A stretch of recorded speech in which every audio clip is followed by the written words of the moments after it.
Bueno, muy buenas tardes a todos los que estamos conectados a esta conferencia el día de hoy.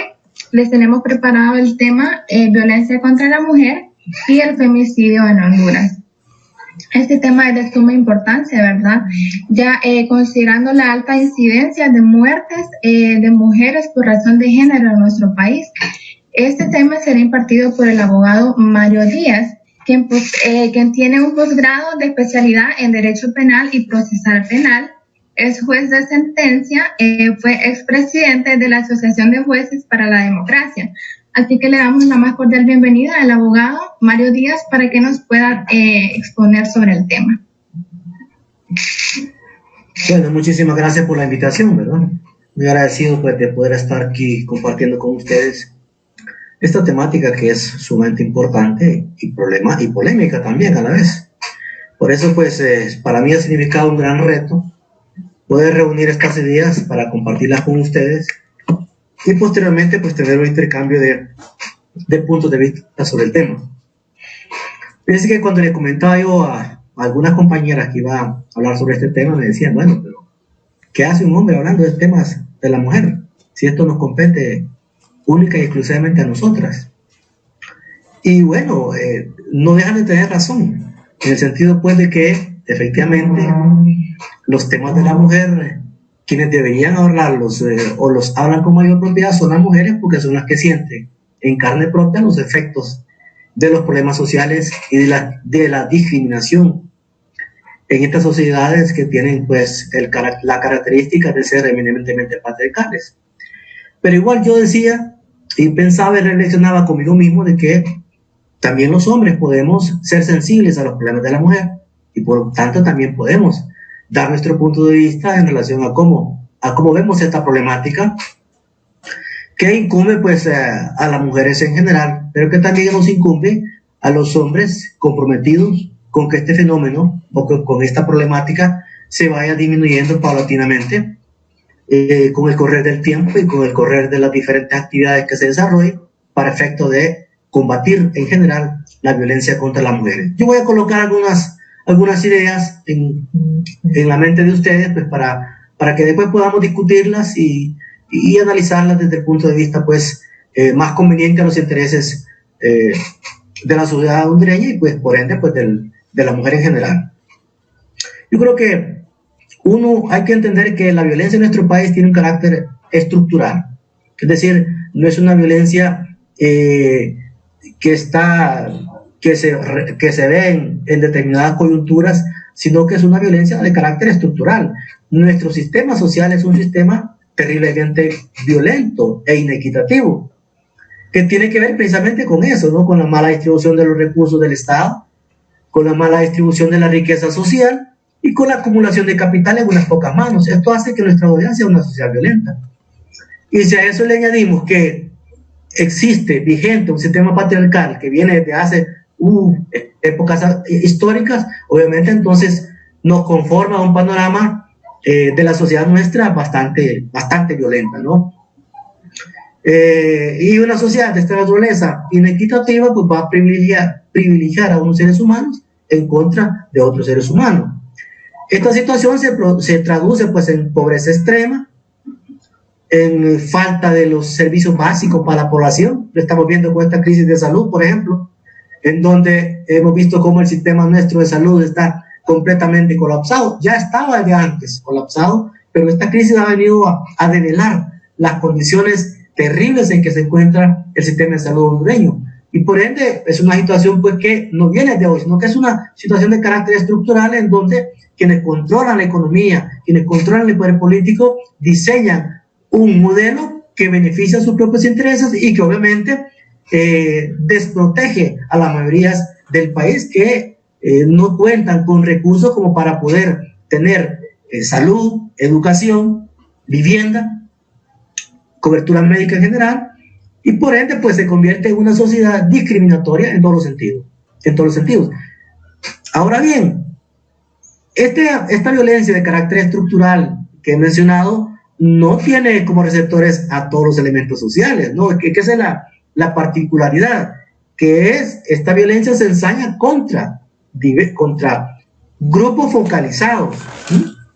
¿Y quiénes son esos grupos focalizados en el país sobre los cuales se centra la violencia estructural que padecemos? En primer lugar, contra los niños, sector vulnerabilísimo de la sociedad, los niños, las mujeres y los ancianos, ¿no? Las personas de la tercera edad.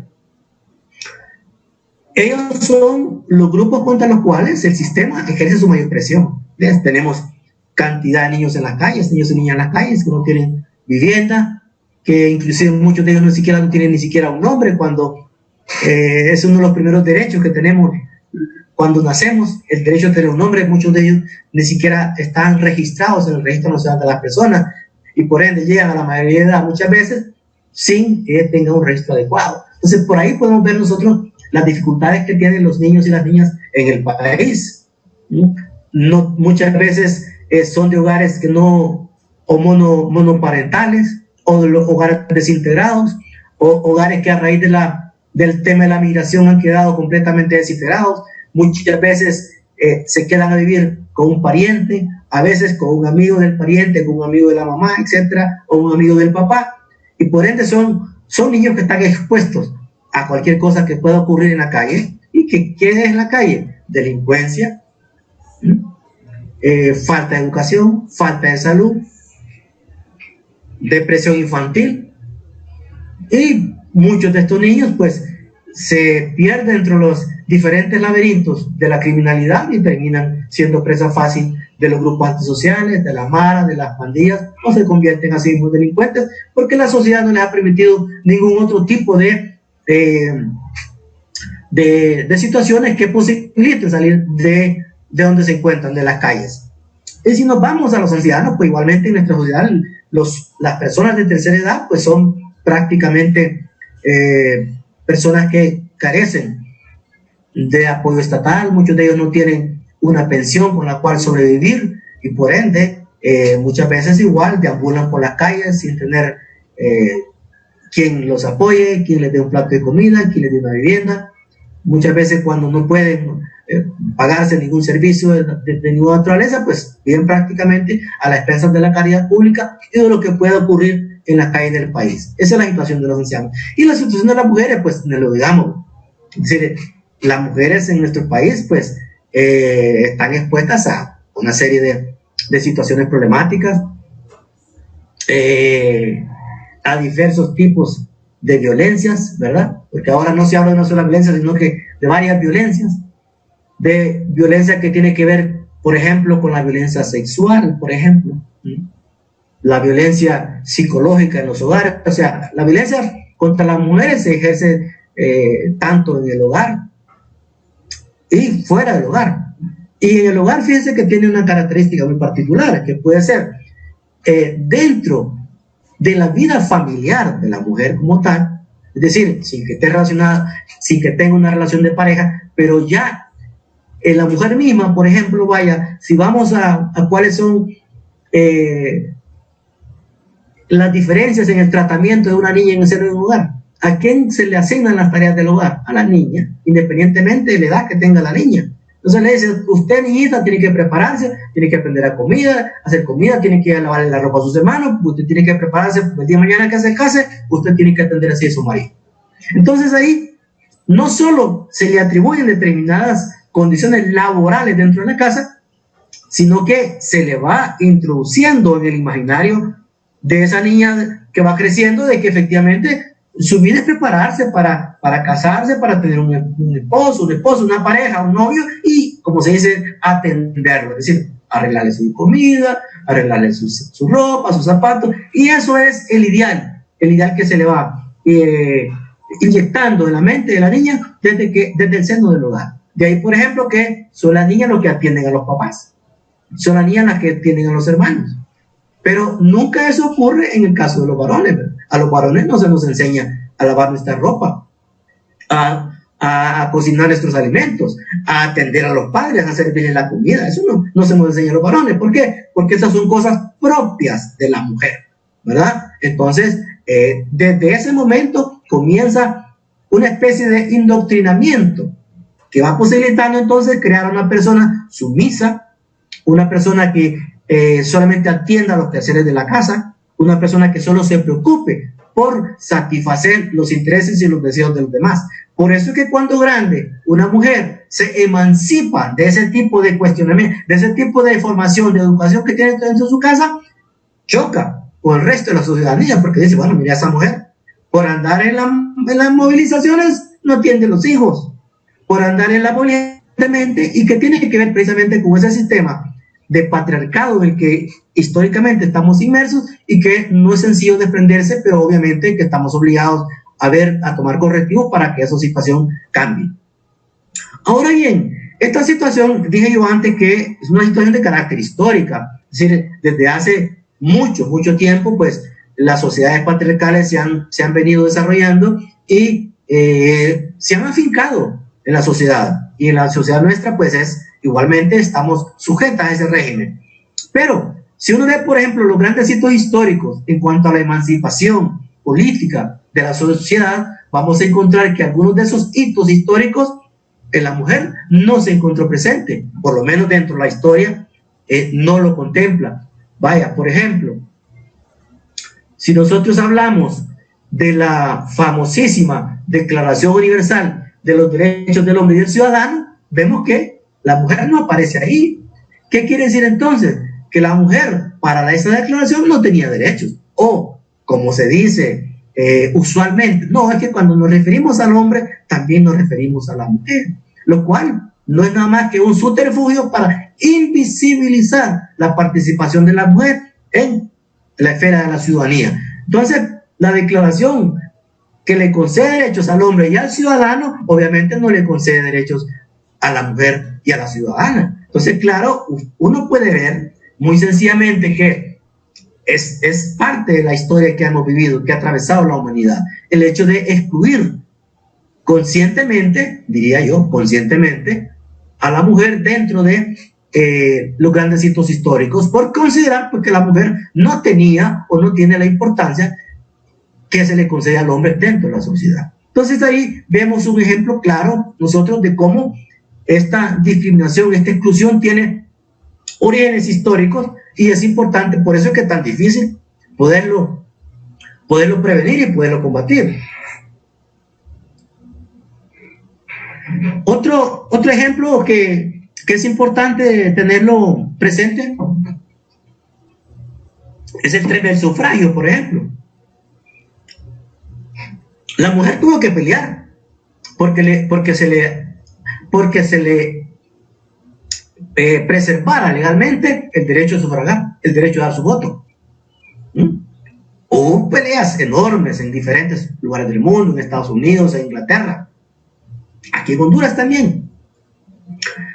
Obviamente esas luchas la historia la recoge marginalmente, no como una reivindicación de la propia lucha femenina, sino como una concesión de los estados. En Honduras recordemos que hasta 1957 la mujer tuvo el derecho al voto. Antes de eso no lo tenía. Entonces, ¿qué quiere decir eso? Que se le consideraba a la mujer como una ciudadana de segunda, y no como una actora social. Claro, son situaciones que deben ir cambiando con el esfuerzo de todos nosotros. Y, como digo, a partir de ese año la mujer puede votar, tiene derecho a su voto, pero no se toma este derecho concedido a la mujer como una conquista de la misma, sino, como digo, como una concesión, ¿verdad? Como una concesión del gran patriarca, en este caso el Estado que dijo, bueno, vamos a darle esta concesión a estas personas para que puedan ejercer el voto, pero no se toma como lo que realmente fue, producto de la lucha de la mujer para conseguir su derecho al voto. E inclusive, para también irnos un poquito más lejos, la ley anteriormente, la mujer no podía heredar, por ejemplo. No podía heredar la mujer. Entonces, tendría que ser, por eso que la mujer tenía que casarse. Si una mujer enviudaba, por ejemplo, no podía heredar, entonces tenía que volver a casarse para poder gozar de los bienes de su difunto esposo. Entonces, vemos cómo esta discriminación pues ha tenido raíces históricas, y por eso es tan difícil trabajar sobre ello. Es más, hay leyes de reforma agraria de Honduras que también impedían que la mujer llegara a esa situación Y por ejemplo, cuando se habla en el tema de las relaciones de pareja, ¿de quién se habla? cuando en la pareja hay una relación en la cual uno de ellos decide hacer pareja con otra persona, no se habla del hombre, se habla de la mujer. Se habla de la mujer adúltera, por ejemplo, pero no se habla del hombre adúltero. Eso nunca lo vamos a escuchar. Estoy hablando del siglo XXI, de este día. Es decir, son cosas que no las vamos a escuchar. ¿Por qué? Porque quien entra en el tema del adulterio es la mujer. Entonces, inclusive los que tienen una mentalidad o un espíritu religioso podrán ver que la Biblia se refiere precisamente a la mujer adúltera en ninguna de sus partes, salvo que alguno de los que me está escuchando me corrija porque tiene mejor conocimiento de que se refiere en algunos aspectos al hombre adúltero, pero se refiere a la mujer. La única que podía provocar el adulterio era precisamente la mujer. Obviamente, entonces, esos son, digamos que son elementos que es importante tenerlo claro para poder visualizar que el tema de la violencia contra la mujer tiene un carácter estructural, decía al principio, y además tiene un carácter histórico, ¿verdad? Claro, eso tiene sus repercusiones en las acciones concretas del tratamiento de los estados de manera legal a la mujer. Vaya, si nosotros nos vamos a las legislaciones que existen, vamos a ver que todos los tipos penales son concebidos desde la perspectiva del varón. Es decir, no hay tipos penales que estén concebidos desde el tipo de vista de la mujer, de la visión femenina. Todos están configurados desde la óptica del varón, la óptica del hombre. ¿Por qué? Porque dijimos antes, nosotros estamos en un estado, vivimos en un sistema patriarcal que el centro del universo, el centro de todo es el varón, es el hombre. Y eso, ¿cómo se puede apreciar? Bueno, es que las leyes las hacemos los hombres. Es decir, si no vayámonos simplemente al Congreso Nacional de la República, ¿cuántas mujeres hay representadas en el Congreso Nacional de la República? Fácilmente podemos hacer una pequeña suma y vamos a ver que son pocas. Pero, además de eso, aun cuando no son el 50% como tratan ahora la normativa de carácter intencional, que debe ser la proporción en que deben integrarse al gobierno público, el 50% de hombres y 50% de las mujeres, aun cuando fuese o se acercara a ese término, hay que ver cuál es el grado de participación que se le permite por quienes dirigen el Congreso Nacional de la República. De ahí entonces puede haber que normas que beneficien a las mujeres prácticamente no tienen las posibilidades, las compañeras que se encuentran en el Congreso Nacional de la República, de echarlas a andar. ¿Por qué? Porque hay una aplanadora masculina, una aplanadora varonil que se opone a ese tipo de situaciones. Si no recordemos, por ejemplo, en las elecciones pasadas, en que decían muchos de los políticos de la actualidad, el 50% no se los pueden votar. Podemos llegar hasta un 30%, y creo que al final esa fue la proporción en la cual se quedó. Y vamos a ir avanzando paulatinamente hasta llegar al 50%, lo cual, es decir, es una desconsideración, puesto que estadísticamente la mujer tiene por lo menos el 51% de la población. Entonces, en buen romance significaría que un Estado, un Congreso, en donde, por ejemplo, la participación de la mujer sea menos del 50%, sería un Congreso que no representaría a las mujeres, lo cual es grave para una sociedad que se precie de ser democrática y con representación, porque se supone que el Congreso es la representación de todos los sectores del país. Entonces, si ese 50% de mujeres, que son las que forman parte de la población hondureña, no estarían debidamente representadas. Y otro tema relacionado aquí mismo con el tema de cómo los tipos penales del código nuestro y probablemente de muchos códigos del mundo han sido construidos desde el punto de vista de la óptica del varón. Por ejemplo, para expresar la muerte de una persona se hablaba hasta hace algunos años, de homicidio. ¿Y de dónde viene la palabra homicidio? Bueno, ya todos lo conocemos de dónde viene la palabra homicidio. ¿Qué quería decir entonces? Que asimilábamos el término homicidio cuando una persona del sexo femenino era atacada y violentada en su vida. Pero obviamente homicidio se refiere a hombre y por lo tanto ahí hay un tema de discriminación en el lenguaje y en la proyección que desgraciadamente vive nuestra sociedad.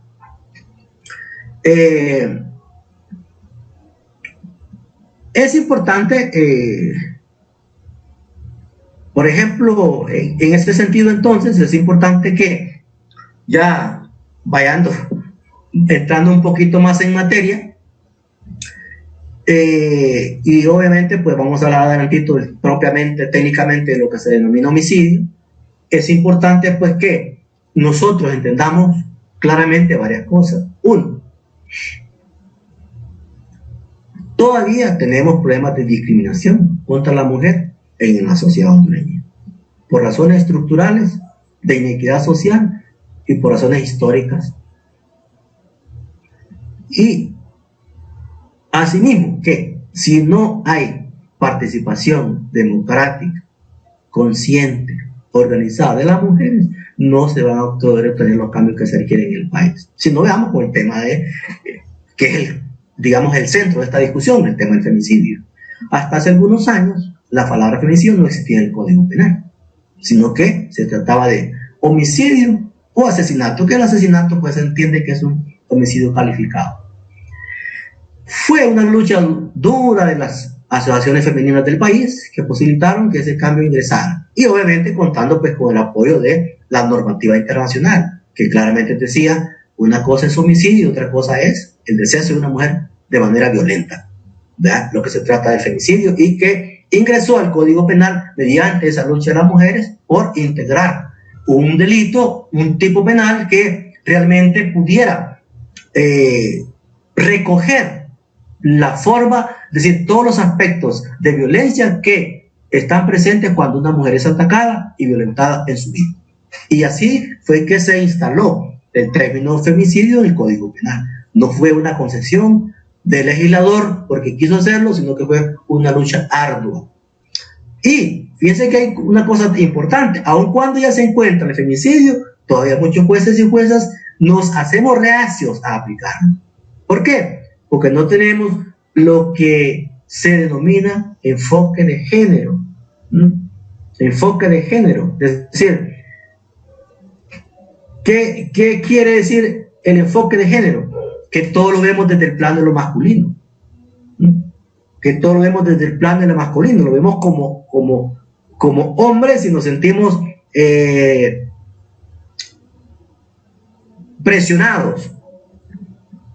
presionados por nuestra condición de hombre, y no vemos que alrededor de la problemática de la mujer hay elementos que difieren en gran medida de lo que tiene que ver con los aspectos en relación al hombre. Por eso digo, es importante que tengamos una visión de género, seamos sensibles a los problemas de la mujer, porque como dice la magistrada Lucía Avilés Palacios, magistrada española, la ley ve y trata a las mujeres como los hombres tratan a las mujeres. Entonces, si en general el trato del hombre es malo hacia la mujer, la ley que es hecha por los hombres igualmente tratará de más manera a la mujer. Y esto tiene que ver ya en la configuración de los tipos penales, Se refiere como por ejemplo el delito de homicidio que recientemente se los mencionaba. Ahora bien, por eso nos dice ella, hay que juzgar con perspectiva de género. Es decir, ¿qué quiere decir juzgar con perspectiva de género? Que cuando se trate de juzgar lo que tiene que ver con una mujer, tenemos que analizar todas las particularidades alrededor de ese concepto. Vaya, por ejemplo, no es lo mismo una imputada que un imputado. ¿Por qué razón? Porque la imputada tiene condiciones diferentes, físicamente hablando, emocionalmente hablando, que el varón.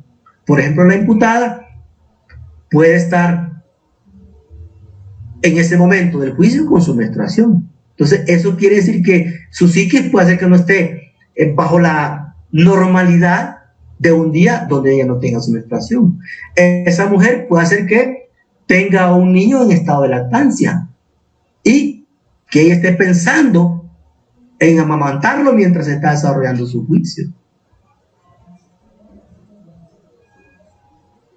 Que dejó allá en la casa al cuidado de su mamá o de su abuela o de su amiga. Entonces son condiciones muy diferentes que el juzgador tiene que conocer para poder ser sensible al juzgamiento de una mujer, si se trata de ser imputada. Pero si se trata también de ser víctima, entonces el juzgador, si tiene una concepción apegada, una interpretación apegada a género, tiene que saber cuáles son las particularidades que rodearon a ese hecho. Por ejemplo, si se trata de un delito de carácter sexual, hay muchos que tienen la idea de que, por ejemplo, una mujer que se dedique a la prostitución, por ejemplo, no puede ser atacada sexualmente, puesto que ella se dedica a ese tipo de cosas. Y eso no es así. Es decir, en un delito sexual lo que se va a penalizar es la falta de disposición de la persona para tener una relación sexual, independientemente de cuál es la condición personal de esa persona o de esa mujer en este caso. Pero hay muchos que creen, bueno, ¿y esta por qué puede acusar a alguien de que la violó si ella es una mujer que se dedica a la prostitución? Claro, entonces ese es no tener una concepción correcta de género y por tanto es una falta de sensibilidad de la persona juzgadora que puede ver ese tipo de cosas. El hecho, por ejemplo, de que en un acto, también en un delito de carácter sexual, si la persona se vestía, por ejemplo, con una minifalda, entonces dice, bueno, es que ella andaba provocando el delito, pues, ¿por qué se viste de esa manera? Para provocar a los hombres. Hay muchas personas que ven las situaciones de esa naturaleza. Entonces, eso es realmente no tener una idea de que las personas tienen derecho a su propia vida, a su propia existencia, a manejarse como ella lo desee, siempre y cuando no afecte a los demás. Y, por ejemplo, una persona que se quiera vestir con una minifalda o con un vestido digamos, como se dice popularmente, pegado al cuerpo, eso es edición, y nadie puede sentir que le está provocando y que por ende eso justifique un ataque sexual. Y menos un juez puede llegar a la conclusión de que esa persona actuó erróneamente porque andaba vestida de determinada edad y ella provocó el delito. Es decir, no fue una víctima propiciatoria del delito. Entonces, pero hay quienes lo creen de diferente naturaleza y de diferente nivel. Y por ende son cosas que, como digo, que están en el imaginario de la gente, que significa que no tenemos una perspectiva de género. ¿Por qué? Porque somos insensibles a estos aspectos de la cuestión que estoy hablando. Pero además, a veces ocurre que desconocemos la normativa internacional que protege a las mujeres. Entonces no conocemos en qué consiste la Convención para evitar la erradicación de todo tipo de maltrato contra la mujer. No conocemos la Convención de Belén do Pará, etc. Entonces, claro, al momento de juzgar, lo hacemos sin conocimiento, sin información y con mucho prejuicio que hemos tenido en el seno de nuestra sociedad, lo cual realmente debe mejorarse a través de la capacitación, a través de la educación, a través de la sensibilización.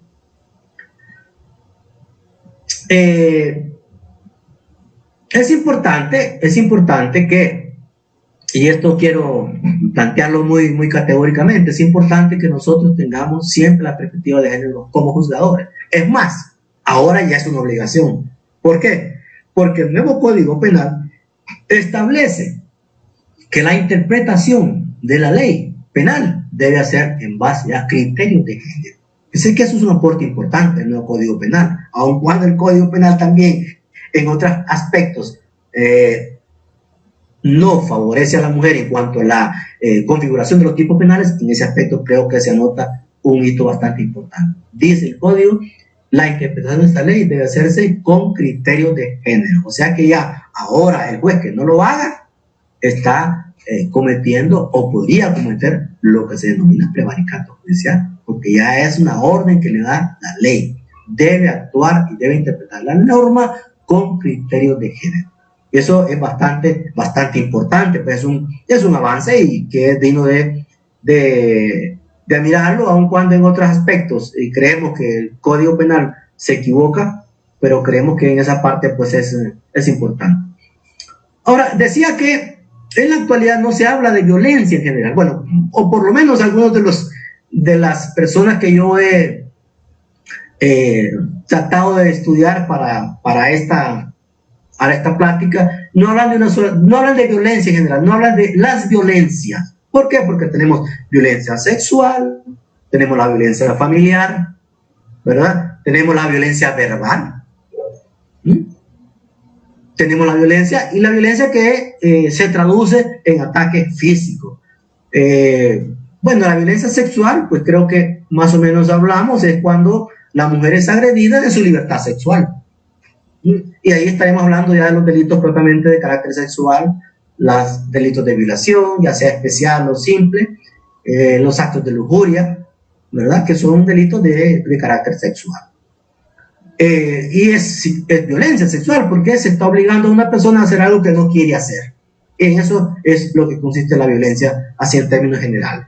Pero también tenemos la violencia verbal, es decir, aquella violencia que se expresa a través de las palabras, que ya puede ser en el seno del hogar o fuera del hogar, ¿verdad? Por ejemplo, en el hogar, desde mi punto de vista al menos, es violencia sexual, es violencia verbal, decirle a una mujer que hay cosas que son propiamente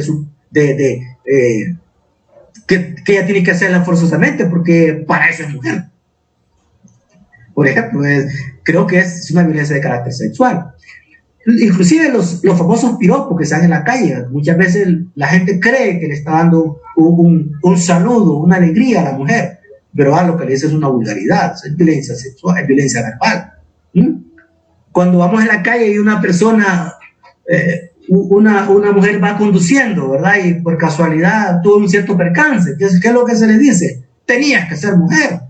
Entonces, ese tipo de violencia es generalizada, es usual, y muchas veces es tolerada, pero ojo, no debe tolerarse, porque eso mantiene una situación de discriminación que se manifiesta en cosas pequeñas y también en cosas más grandes. Entonces, esas situaciones no deben tomarse como juego, deben corregirse y deben buscarse medidas que sean sancionatorias, porque esas cosas no deben ocurrir.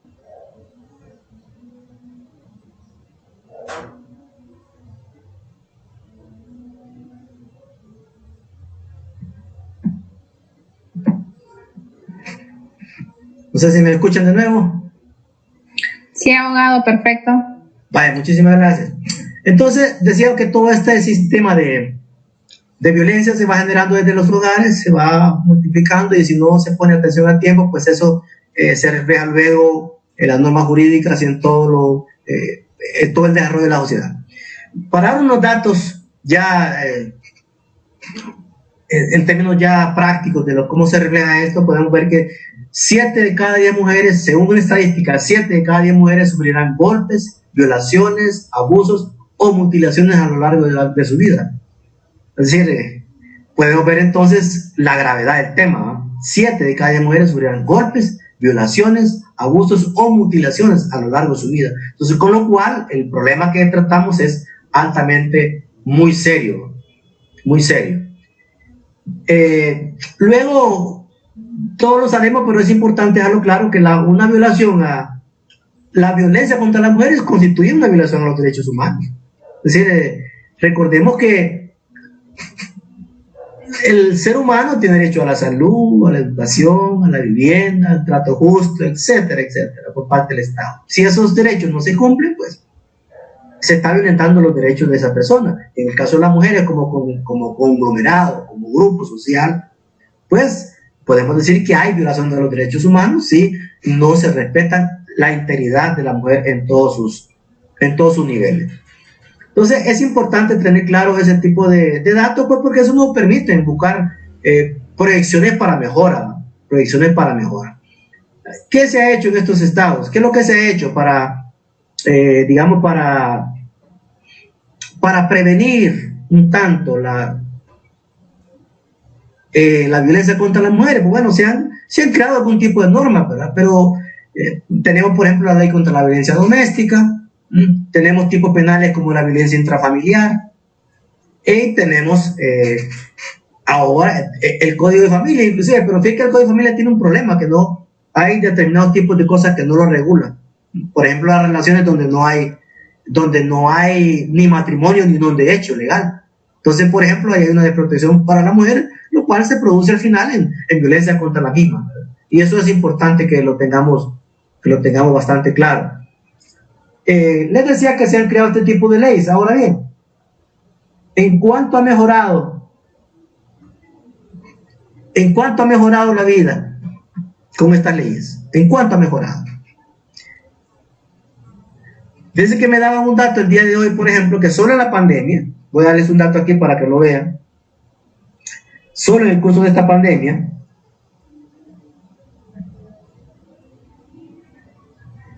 se ha producido lo siguiente: 40,000 denuncias. Oiga bien, qué dato más frío y terrible. 40,000 denuncias en el 911. 700 denuncias en el Ministerio Público. Estamos hablando de 3 meses. 62 femicidios, o sea, muerte violenta de mujeres. Increíble, ¿no? 700 denuncias en el Ministerio Público, es decir, denuncias pues que deberían estar que están debidamente fundadas, pues, porque una persona, recordemos que en todo esto hay una cifra, la llamada cifra negra. Una cosa es lo que se denuncia, pero la cifra negra muchas veces es más grande y más alta que la que no se denuncia. Entonces, estas denuncias, si están debidamente procesadas, implica que son denuncias de personas que efectivamente han ocurrido, pues, porque muchas veces se quiere atribuir que la persona denuncia al marido solo por molestarlo, ¿verdad? O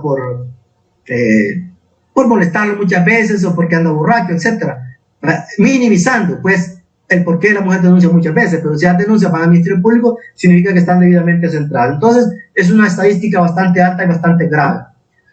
Ahora, para hablar un poquito ya del tipo penal del femicidio, recuerdo lo que dije al inicio, es un tipo delictivo que no estaba contemplado hasta hace algunos años en el Código Penal nuestro, solamente el homicidio, y se pretendía que ahí estaba que ahí estaba contemplado el delito de femicidio.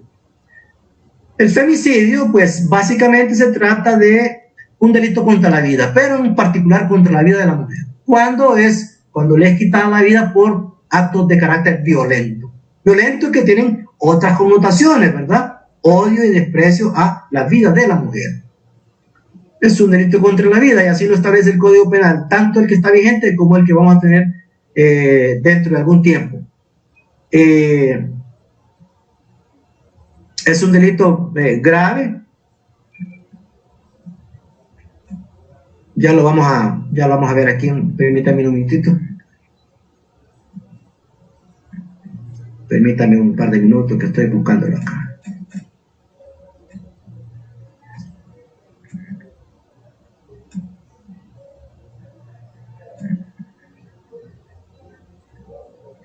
Permítame un minutito nada más.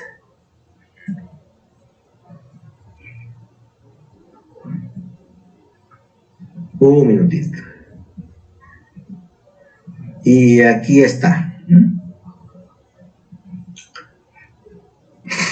En el Código Penal nuevo, en el Código Penal vigente, el femicidio se encontraba en el artículo 118A. 118A. En el Código Penal, que entrará en vigencia la próxima semana, si no hay ningún cambio de aquí al 25, está regulado en el artículo 216.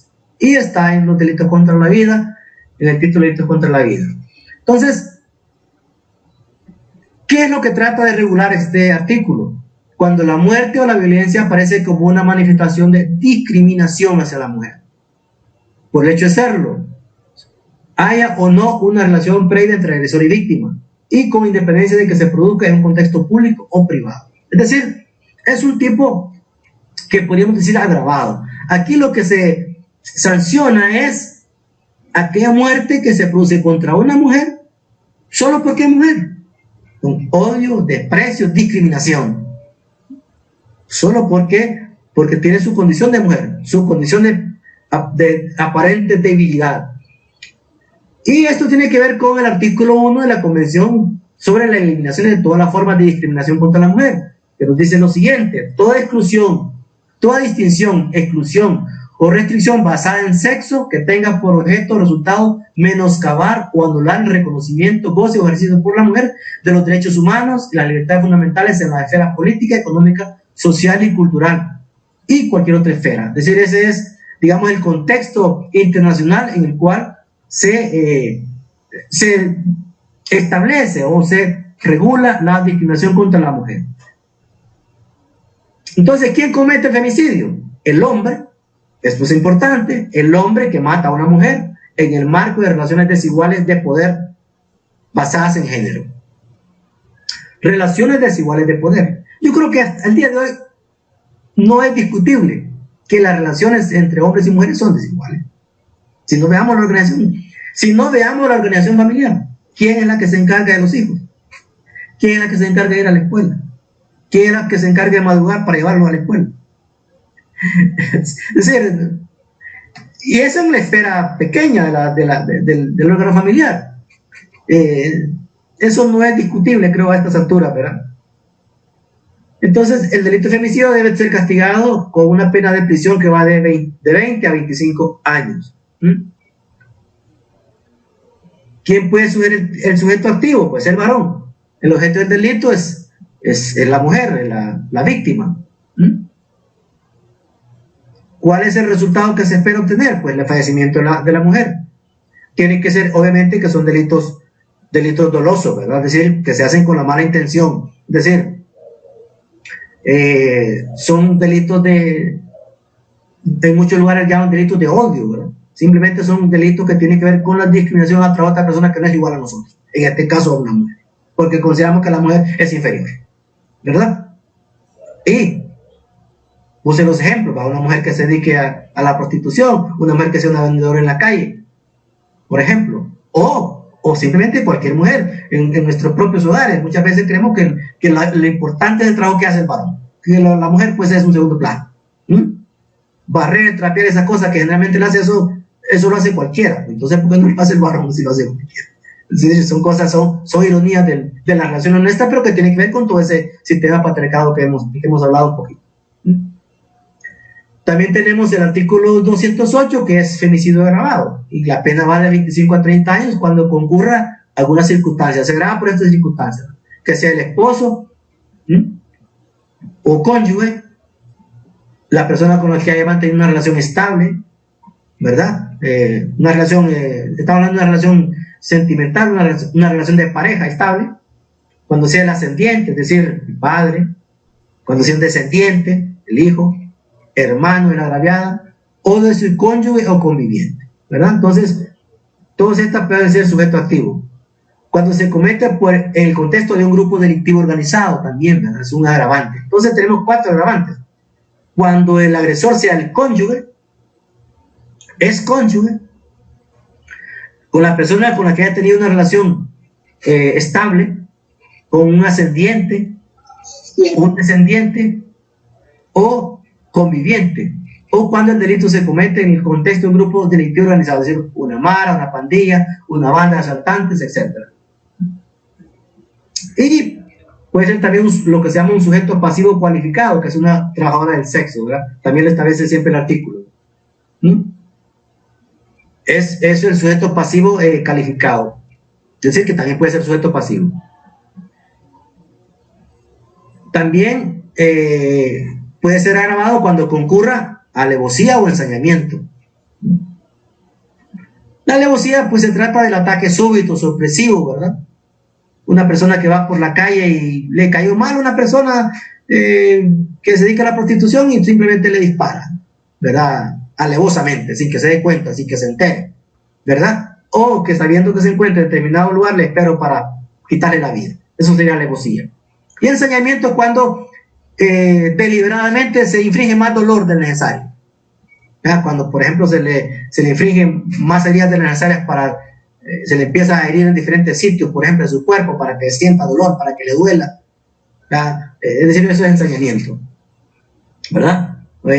O se le tortura previa a la muerte, etcétera. Eso puede ser también ensañamiento. También pueden haber conductas previas en el femicidio, ¿verdad? Que puede ser que esté precedido por un acto contra la libertad sexual. Que hay otros tipos de femicidio que no lo contemplan. Es decir, sería entonces un femicidio agravado si la persona, antes de quitarle la vida, ¿verdad?, atenta sexualmente contra ella. La viola, la toca, la manosea, ¿verdad? Una conducta previa de carácter sexual. Eso agrava la condición del agresor, ¿verdad? Y también por conductas posteriores, cuando el cuerpo de la víctima sea expuesto o exhibido en lugar público, ¿va?, por el culpable del delito. Entonces, en esos casos se agrava. Se agrava entonces, recapitulando, cuando hay alevosía o ensañamiento, cuando hay una conducta previa de agresión sexual contra la víctima y después le quito la vida, o hay una conducta posterior, cuando el cuerpo es exhibido en un lugar público, como quien dice, para que quede constancia, para que quede una lección. También puede haber un concurso de delitos, ¿verdad? Puede haber un concurso de delitos en esto. Es decir, puede ser que se cometan varios delitos.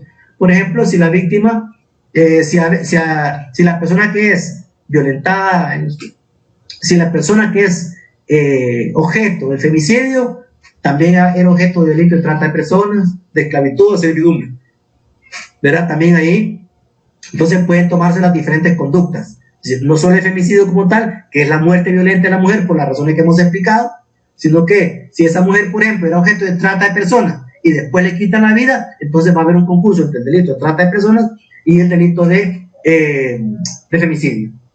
O cuando se hayan ocasionado lesiones o mutilaciones, ¿verdad?, con su cadáver, también ahí pueden haber un concurso de delitos.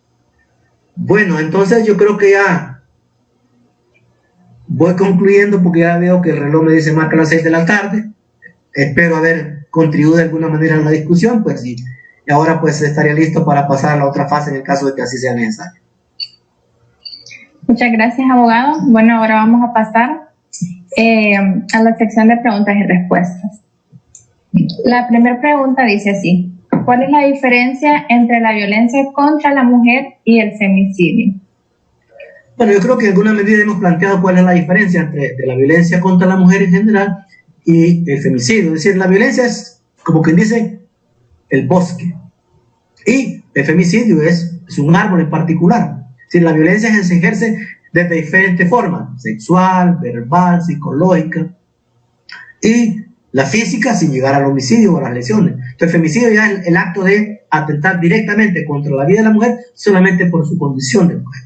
Entonces, quizás ahí estaría la gran diferencia. Es decir, la violencia en general no necesariamente va a llegar al femicidio, ¿verdad? Obviamente, si hay femicidio, también se produjo contra ella violencia, contra esa persona que fue objeto del delito.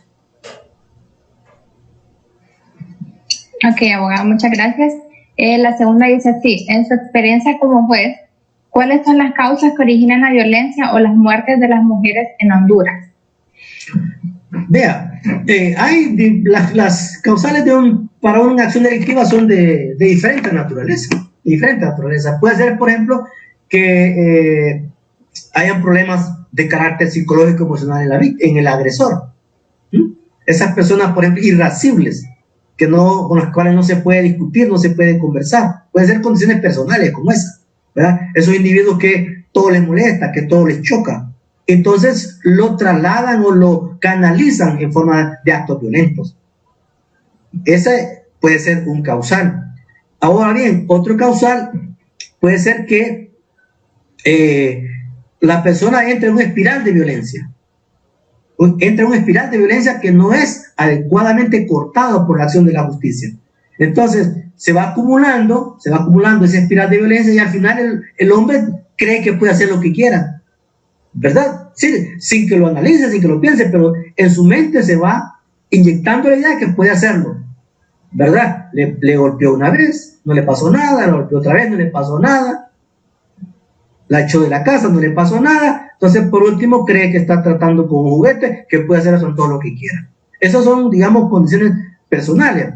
Otras veces puede hacer que la persona esté vinculada a acciones delictivas, a una banda, por ejemplo, y en el marco de esa compromiso delictivo, también compromete a su pareja, a su esposa, a su pareja, etc. Entonces, claro, la violencia que se traduce en la mara o la pandilla o la banda también puede ser que desemboque también con acciones violentas en contra de su compañera. Pero además, el tema de la investigación aquí tiene un papel crucial, ¿verdad? Si un acto no se investiga adecuadamente y no se judicializa, entonces eso es un caldo de cultivo para nuevas acciones delictivas, la impunidad. Es decir, por eso es que combatir la impunidad es fundamental. Si un acto se denuncia y no es tratado debidamente por las autoridades correspondientes y no se judicializa y no se sanciona, entonces eso genera más violencia. ¿Por qué? Porque la gente cree que puede hacer lo que quiera, porque no hay fuerza humana que le pueda sancionar. Y por otro lado, también a veces es la falta de denuncia, la denominada cifra oscura, cifra negra, una serie de actos que no son denunciados y por ende, al no denunciarse, no son debidamente tratados.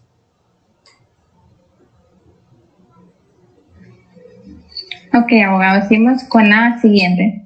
¿Todas las muertes de las mujeres son femicidio? No necesariamente. Recordemos que el femicidio es aquel ataque a la vida de la mujer simplemente por su condición de mujer.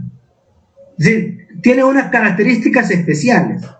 Entonces, no necesariamente todo ataque contra la mujer, toda muerte de la mujer se va a convertir en un femicidio, sino que aquel que cumpla los requisitos del tipo penal.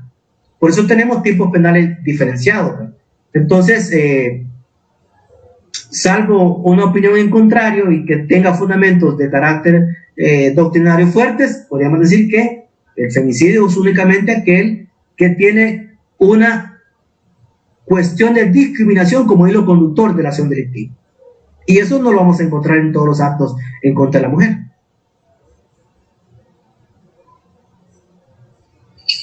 Ok, abogado, continuando.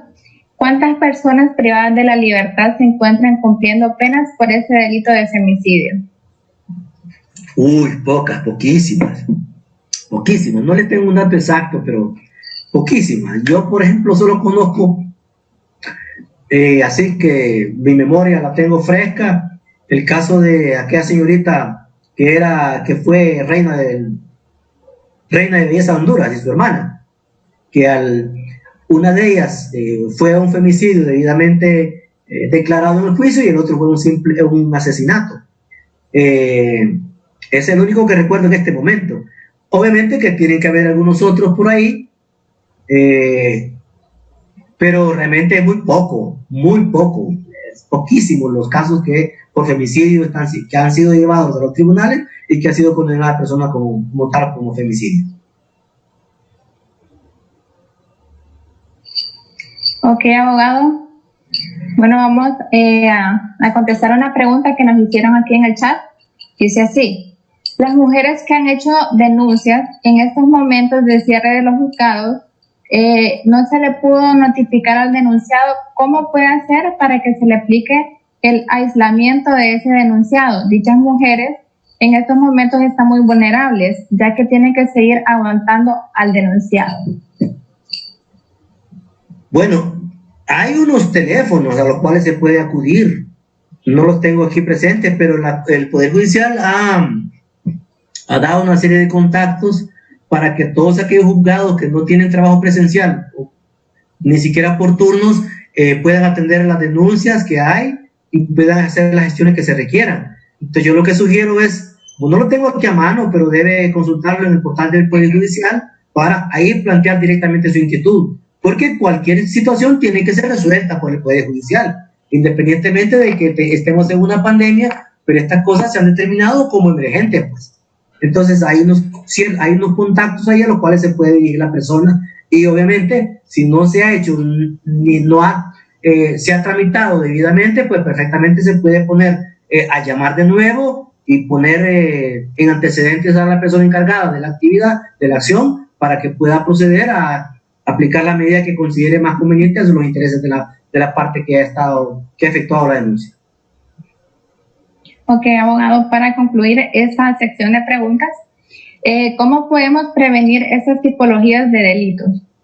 Mire, una situación primera es la educación. La educación es fundamental. La educación le cambia la mente a la persona.